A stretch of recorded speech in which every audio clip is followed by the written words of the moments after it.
was sponsored by Baruchian Leon Nishmas Yachayim Ben Abbas, Vaskittel Avram and Shmuel HaKoyin, by Yaakov Yamansky, with a curse to the Rav and Zoom family, and Nachas from children and grandchildren, by Ed Salah from London, Joshua Rosenberg, by Shalom Fogli, Nishmas Yaakov Zeb Ben Yehuda Aryeh, Rivka Bas Yaakov Yosef, Tzivya Miriam Bas Gad, Yosef Ben Sion Ben Yaakov Zev. We delightedly welcome in Mark Frankel, who I guess he was, Mark, you forgot the Zoom code probably last night. 914408. 408, okay? Yeah, 508. Right, that's what I figured. And on the other night, you thought it was 308. Huh? 208. Marshall told me it was 208. Huh? Oh, Mark, write it on your strap. Any t-shirts? Mark, put it on your strap. You won't forget it. Okay, and we welcome in Saba, and we welcome in Aaron Swade. We hope you have a full Shalema, Aaron. Baruch Ian, Dr. Guy, Elliot Yudel, Irving Fishbaum, Shimon Klein, Yitzi Fuchs, A.B. Spry, Shelley Zeitlin, Menachem Umansky, Gedalia Engel, Berish Gesserman, Michal Agadta, I don't know who that is, Stephen Holtzman, Mo Kushner, Dr. Black, Shalom Fogel, Nachman Chapler, Moshe Lehman, Rabbi Kranz, Ilya Shutman, Avram Rezepkowitz, Yitzi Muller, Abe Arbach. We have the pleasure, and that is Marshall. I thought so. I thought so. And we have the pleasure of having over here Chaim Kramer, Rich Lenner, Michal Avram Shenkman, Ruvain Shanit, David Helfgott, Avram Sheps, and okay, we have a very, very interesting daf of Agadta Gemara tonight as we welcome in our 29th Zuma. That's nice. And we are holding by Tanarabanan, 3 lines from the bottom of Tzadi Amid Beis. 3 lines from the bottom of Daf Tzadi Amid Beis. Tanarabanan. Ein Moitzion Peiros Me'eretz Yisrael. You cannot export fruit from Eretz Yisrael. Dvarim sheyesh b'hem chayei nefesh.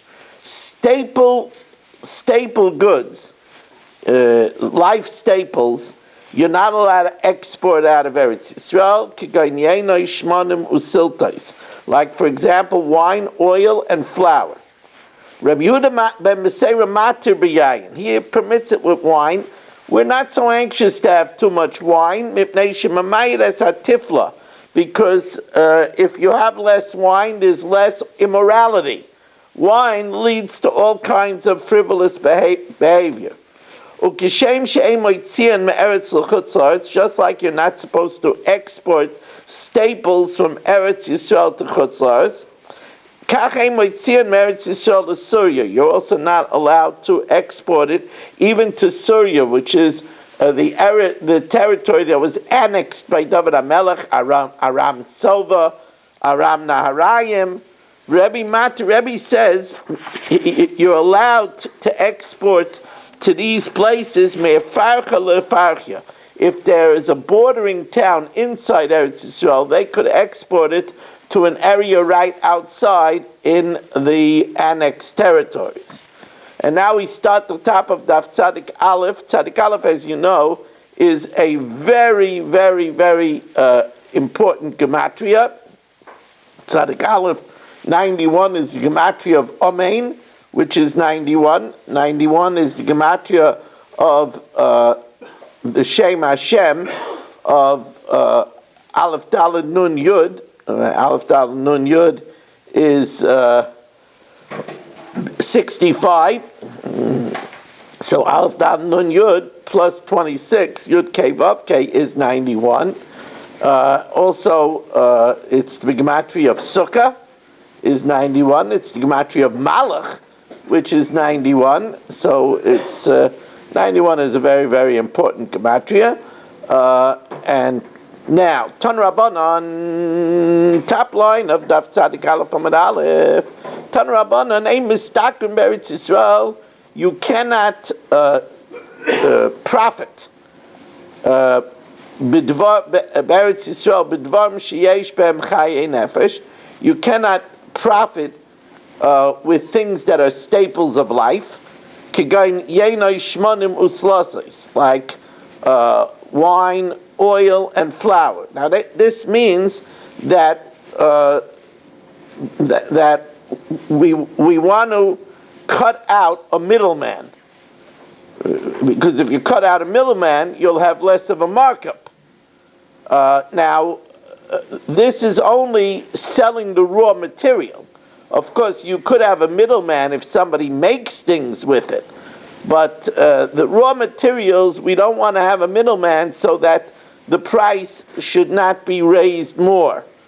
Amru Alav al Rabbi Elazar ben Azariah, they said about Rabbi Elazar ben Azariah, Shahaya mistaker,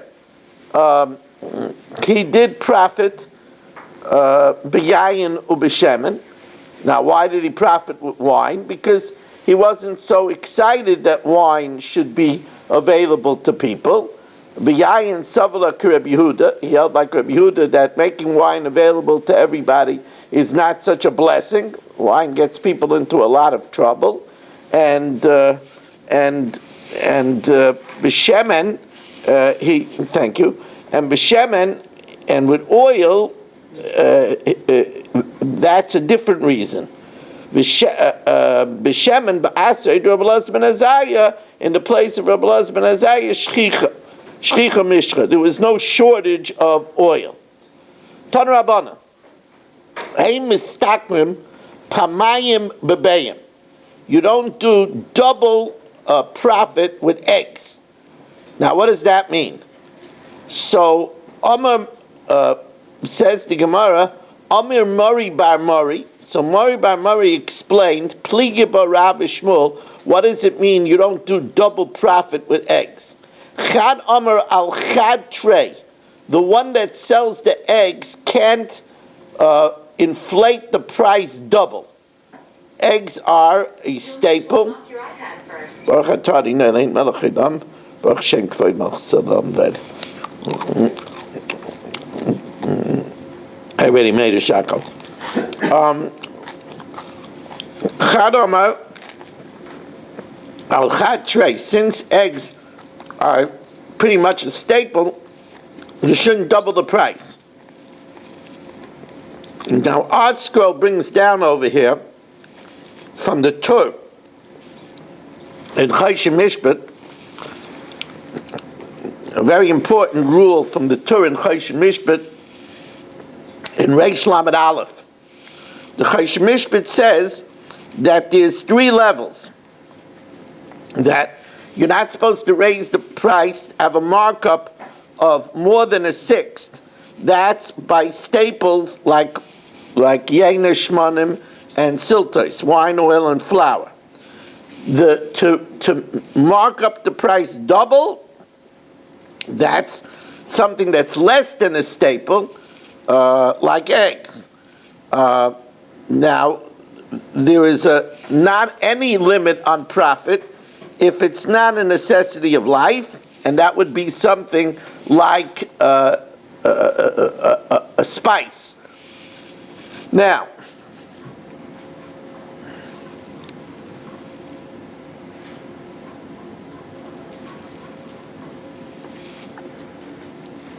and the other pshat in not doing double with eggs, v'chad amataga letagra, that they limited it to one middleman. It shouldn't be that one middleman sells it to another middleman, because then you're going to have a double markup.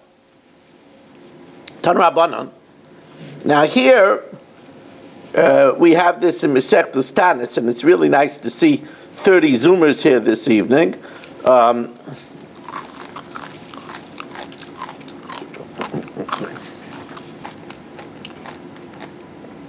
The word Masriyan means to raise the alarm. Now, sometimes it means to blow the shofar. Here it doesn't mean that, because it's talking about on Shabbos. So they wouldn't have you blow the shofar on Shabbos. But it means that we publicly say tefillas, we cry out. So Tanu Rabbanan, Masrian al Prakamatya Shehuzla. This is talking about if there's a town that has its special commodity that everybody is into. Like, for example, there was by Zvulun, they had a monopoly on tchelas for tzitzis. So if there was the price of the tchelas got affected, it harmed the business of the entire town. So Tanu Rabbanan Masrian al Parkamatya Shehuzla. They would raise the alarm and cry out if the commodity that the town sells went down in value. Afilu b'Shabbos. And that's true that they would raise the alarm even on Shabbos. Rabbi Yochanan. So Rabbi Yochanan gives some examples. What are examples?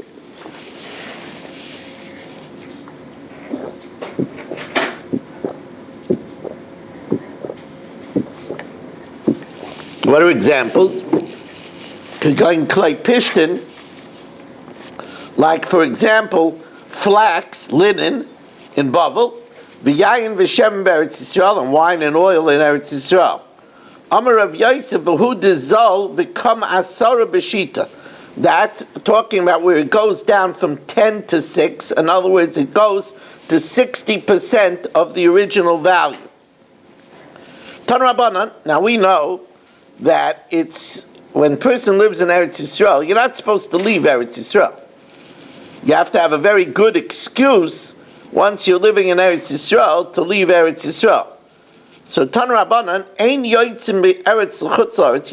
You shouldn't leave Eretz Yisrael to escape to chutz la'aretz elim kein amdu sasayim b'sela, unless the food prices have risen that it cost a seller to buy 2 seah of wheat.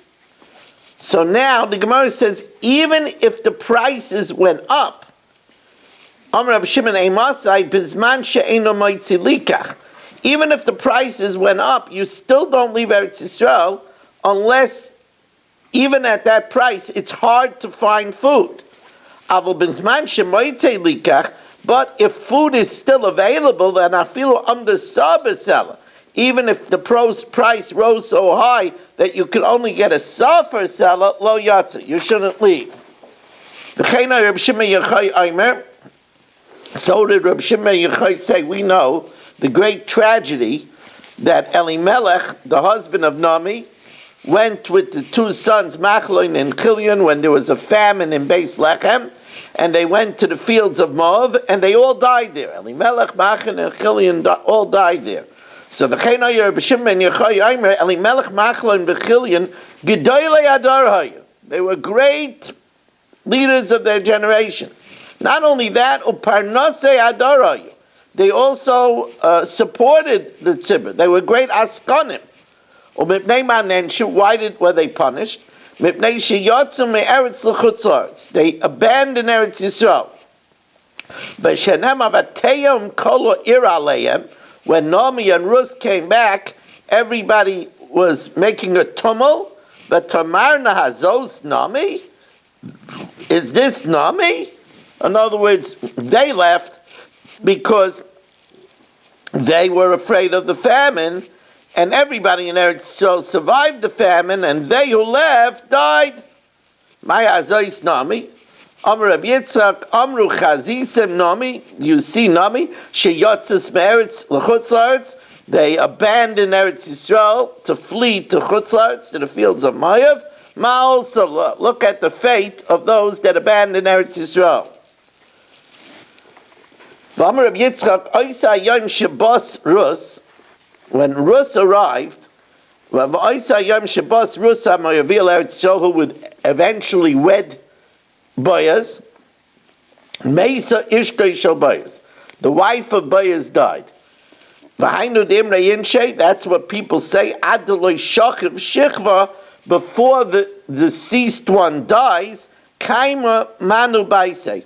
there's already a plan in its place for the one who will take care of the household. So even before the wife of Boaz died, it was fated that Rus would marry Boaz.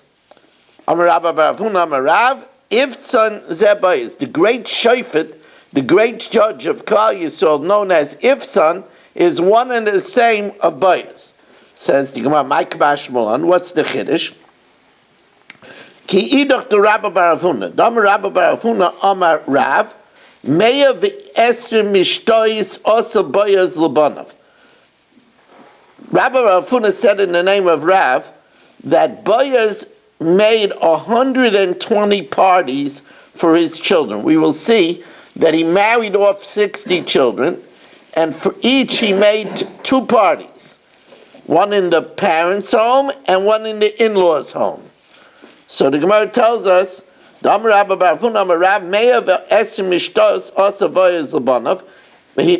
made 120 feasts for his children. He had 30 sons, and he sent out 30 daughters out.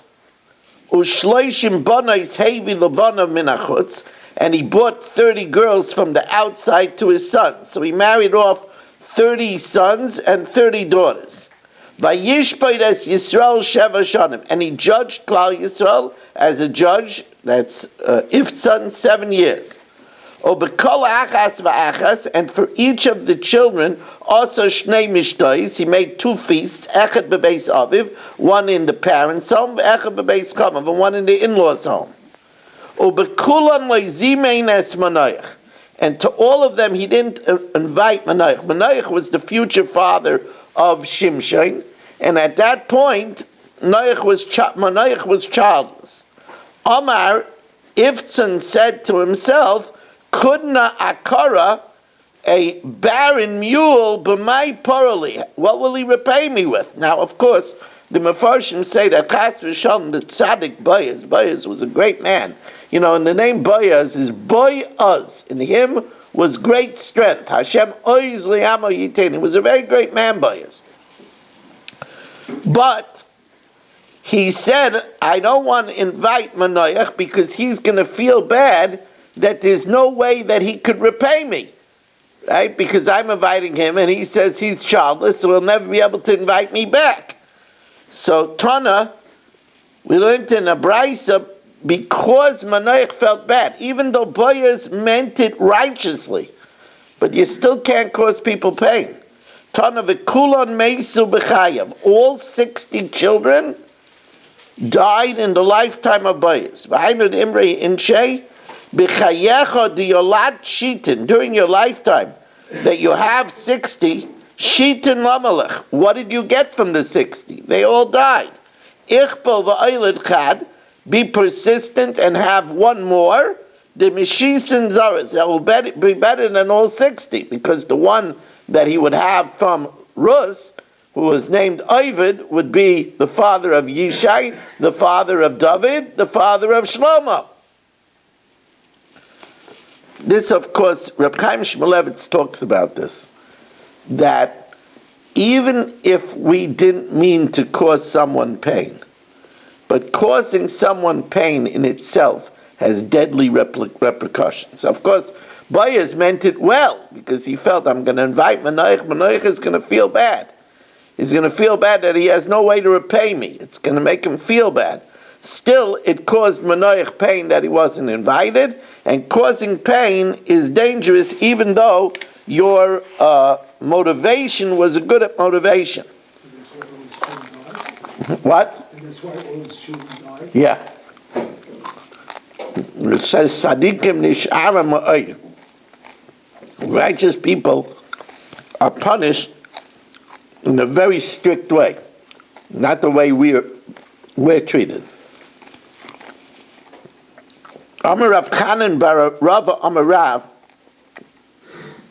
Elimelech v'Salmoin u'Ploini Almaini. Ploini Almaini was the Goyal that was closer than Boaz, who was offered the chance to marry Rus.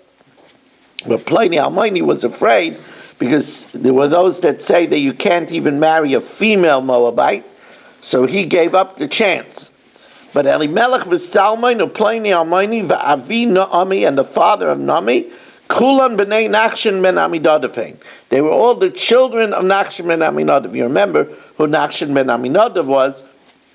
He was the one from Yehuda that first jumped into the Yamsuf and made everybody else go in. He was, well, he right now he's not alive. No, but But- in this, Yes, he was he had longevity, correct. Says the Gemara, my Kamash Mulan, what's the Chiddush? The Chiddush is that Elimelech, although he was descended from the great tzaddik of Nachshon ben Aminadav, who had schus avos, he had great merit, that still didn't save him because he abandoned Eretz Yisrael. Shafilu mi sheyesh le schus avos, einay medisle, it doesn't protect him, b'shosh yoytze me'eretz l'chutz haaretz. Now the next Gemara is probably the most famous extra credit question asked in elementary school. The famous extra credit. What was the name of Avram Avinu's mother?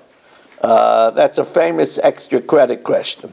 So says the Gemara, V'amar Avchanan bar Rava Amar Rav, Imei Avram, the mother of Avram was Amasloi bas Karnavai. Her name was Amasloi, the daughter of Karnavai. Imei da Haman, the mother of Haman was Amasloi bas Urvasi. The Simonech, and a good way to remember it, because, Rich is going to get the question from his grandchildren, so a good way to remember it is Karnavai is from the word kar, which is sheep. That's kosher animal.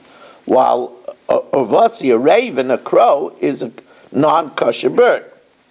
So, Simonech Tomei, that Haman, who is Tameh, came from Urvasi, Amasloi bas Urvasi, who was Tameh, while Tar, Avram was Tar, came from Amasloi bas Karnavai, which is a sheep. Imei de David, the mother of David HaMelech, was Nitzeves bas Adol Shma. Her name was Nitzeves bas Adol. Imei de Shimshon, the mother of Shimshon, was Tzlol Poinus. Achse, the sister of Shimshon, was a woman called Nashya. Says the Gemara, my nafkamina, the Chuvas Aminim, because the heretics say, you don't even know, say the Avraham Avinu, you don't even know who his mother was. So yeah, we do. His name was Amasloi. Rav Chanan bar Rava Amar Rav. This is an interesting historical detail.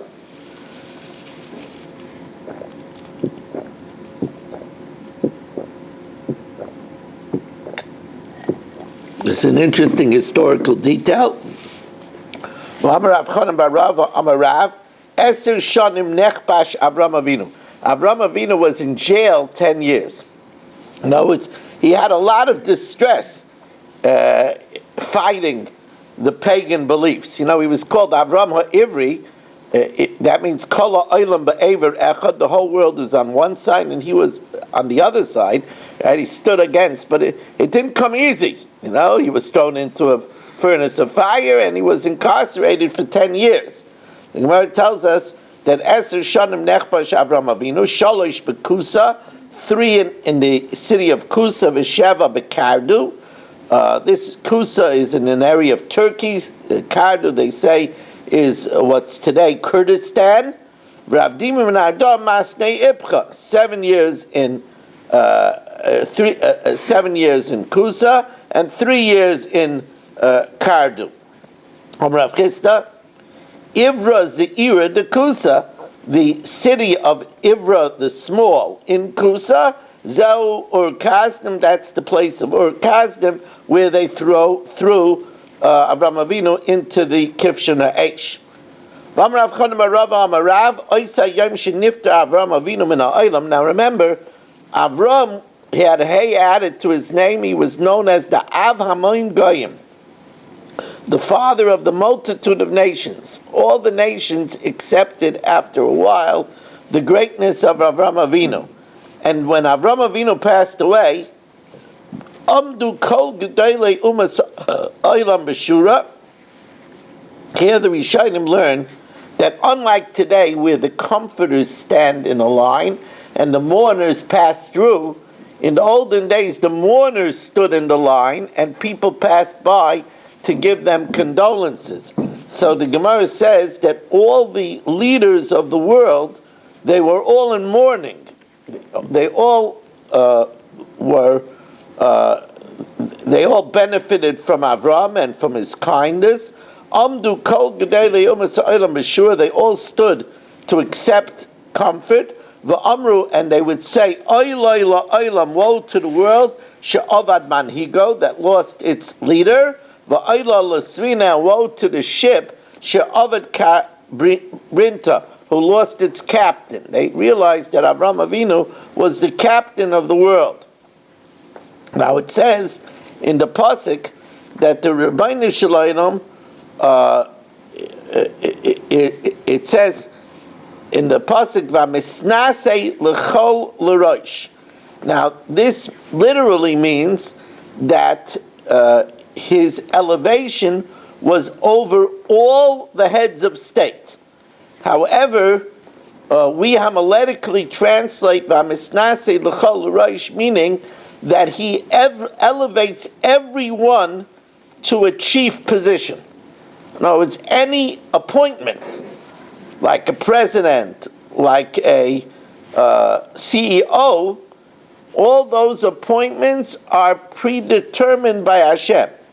Rav Chanan bar Rava says, Rav, in the name of Rav, afilu reish gargusa, even if somebody is the supervisor, is the head of an irrigation canal, determining who should get the water first, mishamaya mukbele, he's appointed from heaven.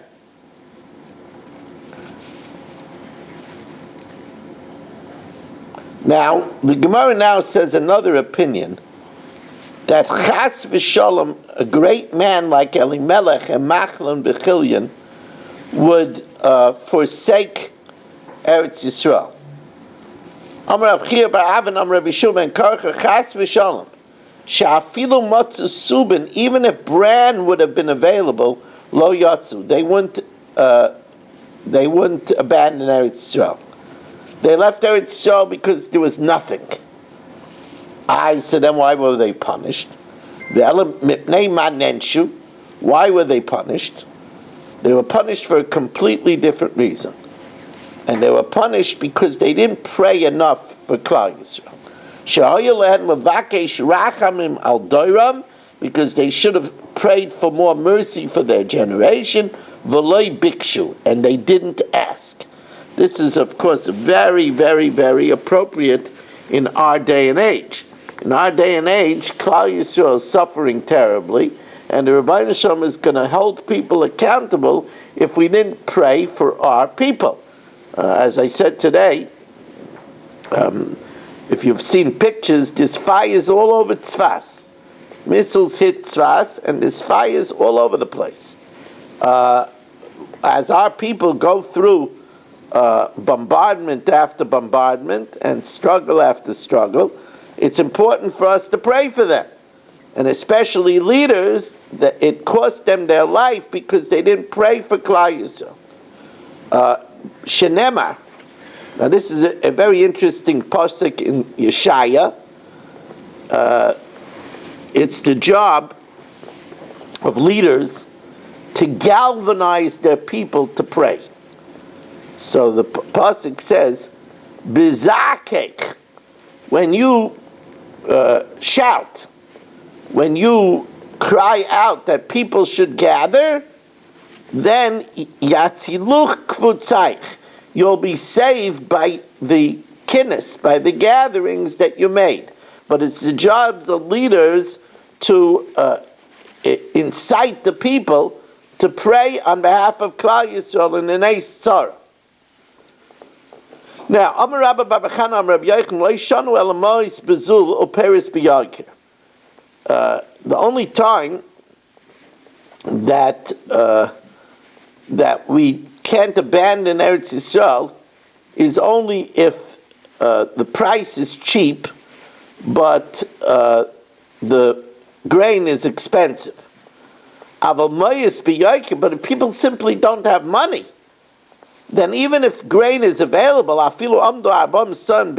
even if you could get 4 sah for a seller, but you have to have the money, but money is not available, then Yotzim, they're still able to leave Eretz Yisrael in order to go elsewhere where they'll be able to get some money.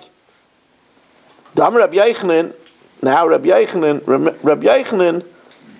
lived through the destruction of the temple, of the second temple. Rabbi Yochanan, Nehirna, I remember, I remember when there was grain to be bought, and you could buy a lot if you had the money, but nobody had money. There were many people with swollen bellies. A swollen belly happened when people are suffering from great hunger. There were many people with swollen bellies. Middleless Isser. People didn't even have a small coin. He didn't even have an Isser. Rabbi Yochanan further said, Nehirna, I remember that there was such a desperate hunger that Nehirna, I remember the time Kadlai Avi Mitagbin Poalai Lemidna Karta. I remember that people would not take work to the east of the city, because to the east of the city there wafted a smell of bread from Tveria, and they didn't have any food, and they would die from the smell of bread. Mereach Pita Mason, because they would die from the smell of bread that wafted over from Tveria. Vam Rabbi Yochanan. Now Rabbi Yochanan says, I remember the times of plenty also, before the Beis Hamikdash. It says that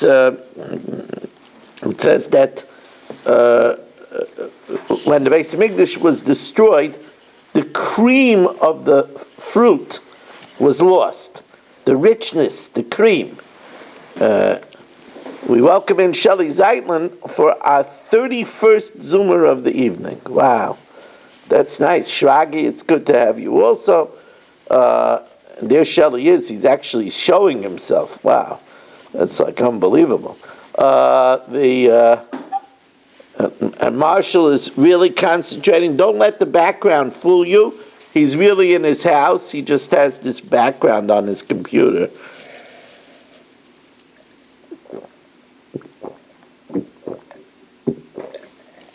Wow, all those people are coming to Daf Yomi. Very impressive, Marshall. That's a reason to get the bourbon.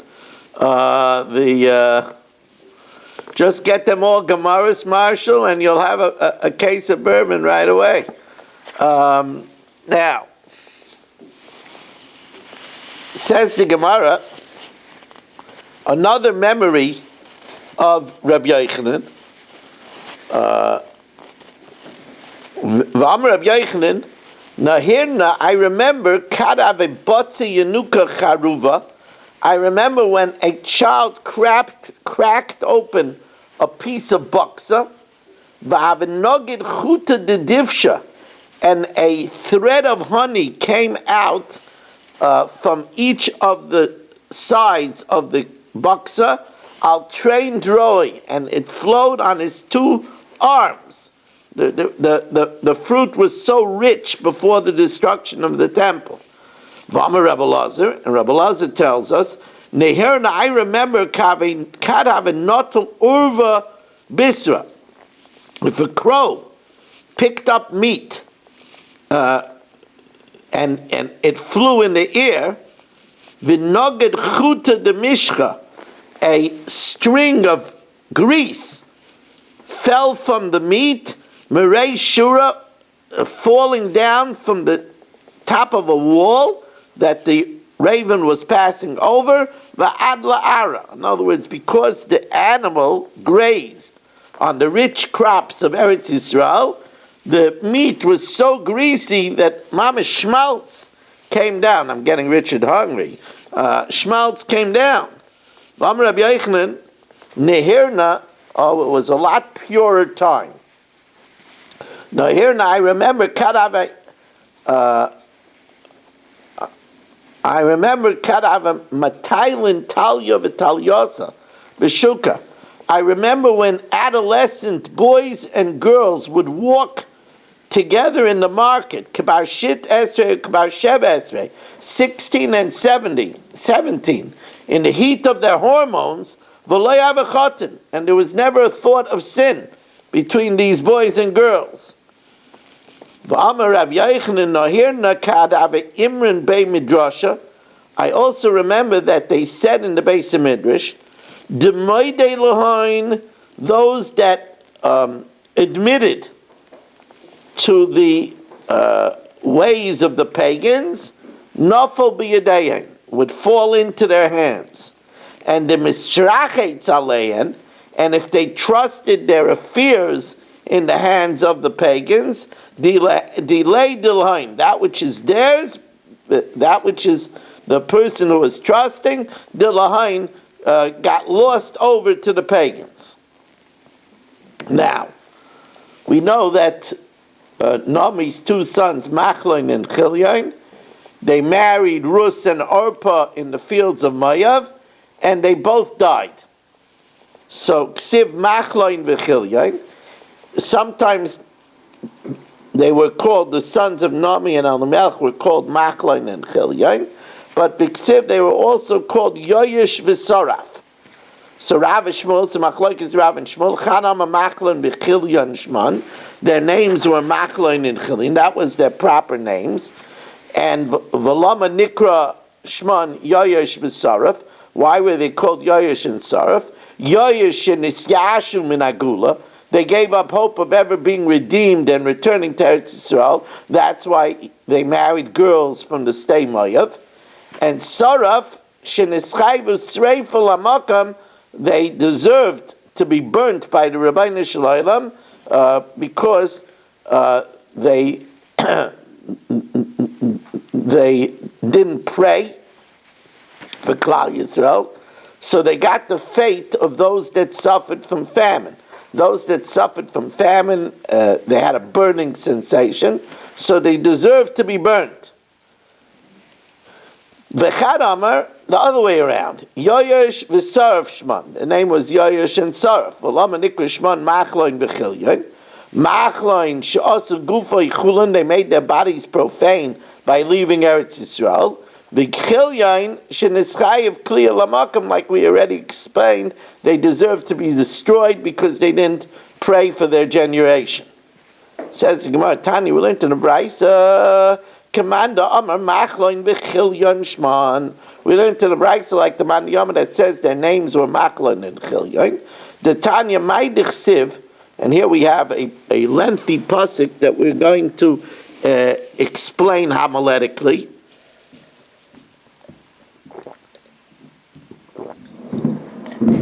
Maidich Siv, what is that which is written?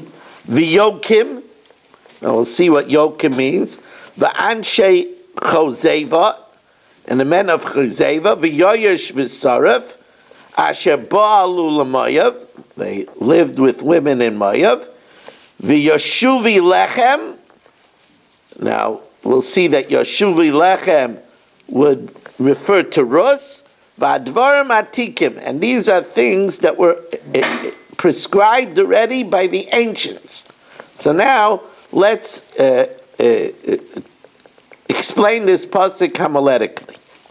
V'yokim ze Yeshua. Yokim is referring to Yeshua.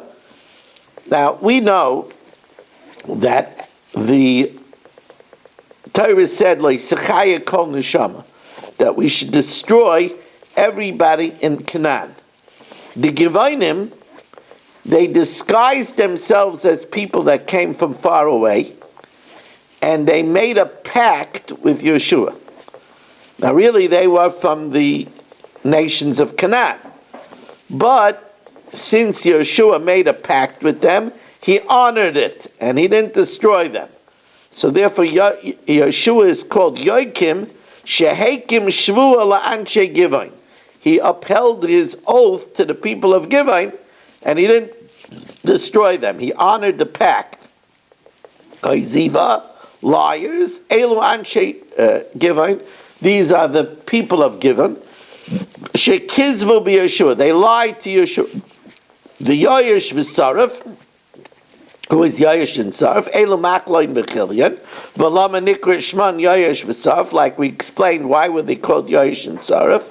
Yayish and Isyashim and Agula, they gave up hope of Eretz Yisrael ever being redeemed, and therefore they married women in Moav. Saraf Shenischai v'Sreif Lamakam, they deserve to be burned for not praying for Klal Yisrael.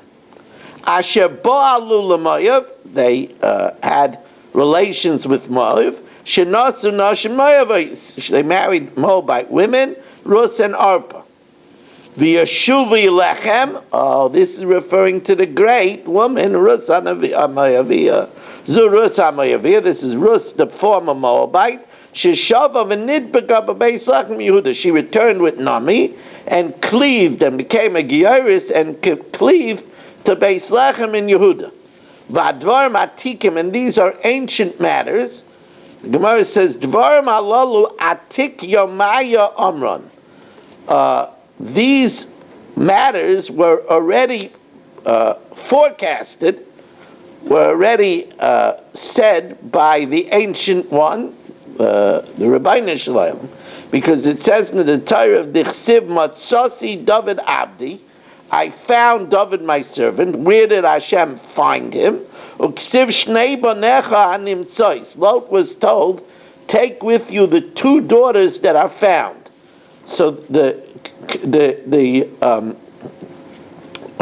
Shava, Matzasi and Nimtzois, means that David HaMelech was found by the daughters of Light, because the older daughter of Light would sleep with her father, and of course after he was drunk and he didn't know what was happening, and the daughter did it l'shem shemaim because she thought that the world was completely destroyed, to be Mekayim the world, and the child would be Moav, which would of course a father Rus HaMoaviyah. So these are things that were already prescribed by the ancient one in the beginning of the Torah.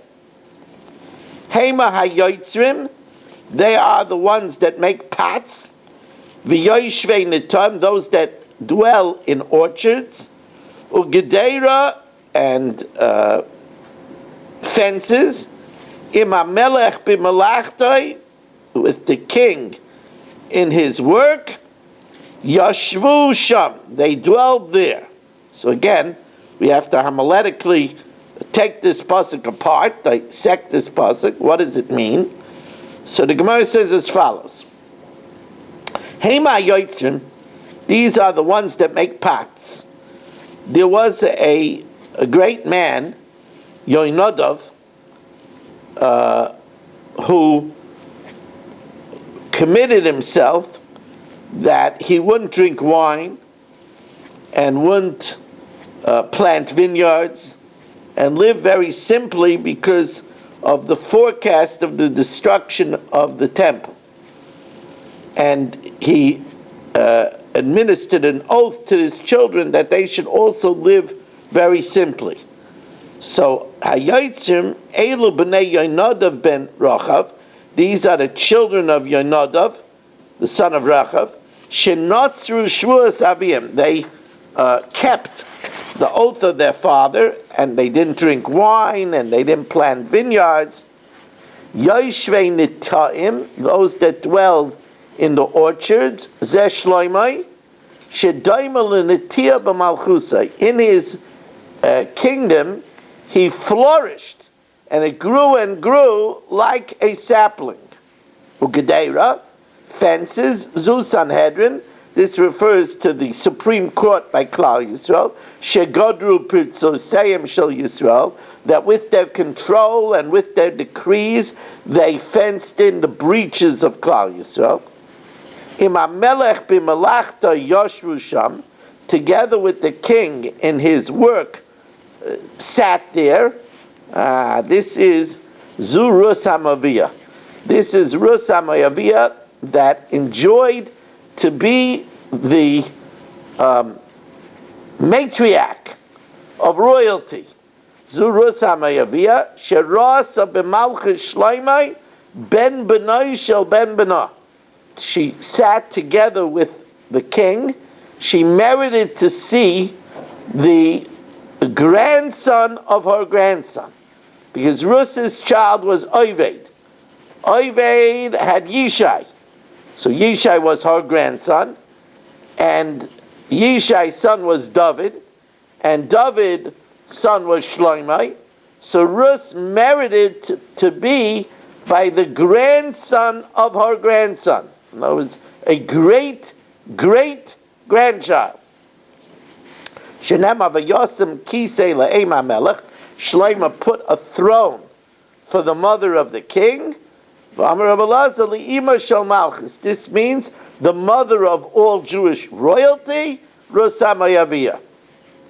Tan Rabbanan, as we continue this incredible Agadta, and we should not learn it, first of all, without appreciation from Hashem, that He gives us such beautiful knowledge, and also that we have in mind to be mekayim the mitzvah of dibarta bam, la'asais nachas ruach liyotzreinu. Again, it's great to have 31 Zoomers joining us, and remember, we should not let the opportunity pass to say to Hashem, Rebbeinu Shalom, please give us a healthy year, without distractions, without problems, without pains, so that we should be able to do this every night next year without missing. Says the Gemara, and that the hockey game should be at a different time. Says the Gemara, the Tan Rabbana, v'achaltem min atfua yoshin. Now we know that during Shemitah you can't plant, so that they planted in the 6th year, and Hashem says, don't worry, I'll give you in a 6th year a bumper crop, and you'll be able to eat it for the 6th year, the 7th year, the 8th year, and until it's ready for the 9th year. So Tan Rabbanan v'achalta min atfua yoshin, you'll eat from the grain that is old. That means beloy salmintain. The grain will be not affected either by a worm that causes its destruction when it gets old, or it won't be affected by the decay of age. So the Gemara tells us two pshatim in salmintain. My beloy salmintain. What does it mean without salmintain? Rav Nachman Amar beloy ritzinta. There won't be the invasion of the worm ritzinta, which comes to old crops. Rav Sheshes Amar beloy shedifa. There won't be any decay. Tani Kavasi to Rav Sheshes, Tani Kavasi to Rav Nachman. We have a brayso like Rav Sheshes. We have a brayso like Rav Nachman. Tani Kavasi to Rav Nachman v'chalten yoshin. Says the Gemara, Yochel Yehu Yisrael mitzapen l'chodesh mipnei yoshin shekala. I might think that people will already be waiting for the new crop because the old crop has been destroyed by the ritzinta. Talmud Leimer ad bo tvuasa. You had enough until the tfuah comes. You waited until the new tfuah ripened completely. You don't have to cut it early. There was no rush. It could ripen at its pace because you still had the old crop. Tani Kavasi Rav Sheshes, that the concern was about decay. Tani Kavasi Rav Sheshes, v'achaltam min atfu yoshin, yocha yehu Yisrael mitzapen l'chodesh. I might think that Klal Yisrael would look forward to the new mipnei yoshin shera, because the old is decaying. Talmud Leimer ad bo tvuasa. There's no rush. They didn't have to pluck the 8th year produce early until it ripens completely. They still had the old crop. This is the great miracle, Rabbi Isai, of Shemitah. You know, this is when Reb Noach Weinberg or Weinberger? Weinberg. When Reb Noach Weinberg, Zech Tzadik L'Bracha Schusi Yagen Aleinu, would teach proofs of Torah Min HaShemayim. One of his proofs of Torah Min HaShemayim would anybody, if God forbid the Torah was man-made, would any person take the risk to tell people, don't work the 7th year, and don't worry, I'll give you a bumper crop in the 6th year? Huh? It's an amazing thing. Another example that Rav Noach Weinberger would bring, which is also a very powerful proof of Torah Min HaShemayim, is that Hashem instructed every able-bodied man to go up Aliyah L'Regel. And he says, don't worry. You go to the Beis HaMikdash. You could leave the wife and children and old people at home that can't make the trip. And don't worry. Nobody is going to attack them. Imagine. Would anybody instruct the people that they should go en masse and abandon their family? It's an amazing thing. And never do we have an instance that when Klal Yisrael went up to Aliyah L'Regel that the families were attacked. That could only be given by the Eibishter who runs the world. Another proof, I wasn't planning to talk about this, but it's very powerful. Another proof that Rabbi Weinberger gave is that he said that when the Torah talks about kashrus, it tells us that only three creatures, that's it, have only one siman of having split hooves and not chewing its cud, or the other way around, chewing its cud and not having split hooves. And the chazer has split hooves and it doesn't chew its cud. Now how can you say somebody is going to come and find another animal and prove the Torah false? Only the Rebbeinu Shalom who created everything could make such claims. It's these are such powerful proofs of Torah Min HaShemayim. Another thing that he said is that if Moshe Rabbeinu wrote the Torah, God forbid, and not came from God, would he write in the Torah that he would anger God? Yan lo yamantem bi. So it says about Moshe Rabbeinu. Yan lo yamantem bi, because you did not trust me. La'akti sheni, to sanctify me. Would Moshe Rabbeinu write that about himself? I mean, it's preposterous to even think that. Tana Rabbana, as we proceed, again, I want to remind you that tomorrow night we will have the Chumash here, a double parsha this week, Rabbi Shai, Nitzavim Vayelech, and all that will take place tomorrow night at 8. After the shir, we'll do the Mishnah Yomis. Tana Rabbanan, V'achaltem Yoshan Noishan. Now it doesn't say V'achaltem Yoshan, you'll eat what is old, but it says a double Loshan, Yoshan Noishan. Old, extremely old. Melamed, Shekol HaMiyushin Mechaveiroi, whatever was older, Havayofa Mechaveiroi, was better. As it aged, it became better.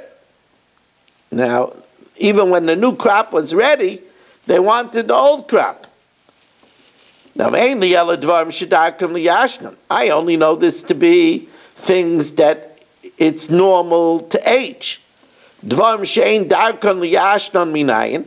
How do we know even things that normally we don't age, but when it comes to Shemitah, we will still favor that which is aged? Talmud Laimei Yoshin Noishin. It could have just said V'alchaltem Yoshin. Why does it say Yoshin Noishin? Mikol Mokim in all cases. The Gemara tells us that they had a dilemma. In the 9th year, when the 8th year crop was ready, they needed to store it. So they had to move out the old crop in order to store the new crop. They still had plenty of the old crop even after 3 years. The Yoshin mipnei chodesh toitziyu, malamit shoya oitzois maleya Yoshin. The storehouses were still full of the old crop of the 6th year. Ugranois maleya chodesh, but the threshing floor was full of the new crop. Yisrael and Klal Yisrael said, how can I take out the old to make room for the new? The old stuff is still here, and remember we said the old stuff was very good. Now Rav Papa tells us, in general, aged stuff is quality. For example, wine. We look at the bottle, it says it's a 21-year bottle. Right? Aged stuff is good. Amra Papa Kol Mile Atika Malya. All things that age are good. Levar Mitamre. Dates don't age well. V'shechra and beer. V'harsana and fried fish. Fried fish is always good fresh. Hanulach HaMoicher Es Asvina. Hanulach HaMoicher Es Asvina. Hanulach HaMoicher Es Asvina. What an enjoyable parak this was. We should, Marshall, it's great to have you. Don't think Rabbi say he was cheering for the team. He was cheering for the learning. That was great, Agadta. You better believe I was cheering for the learning. Yeah.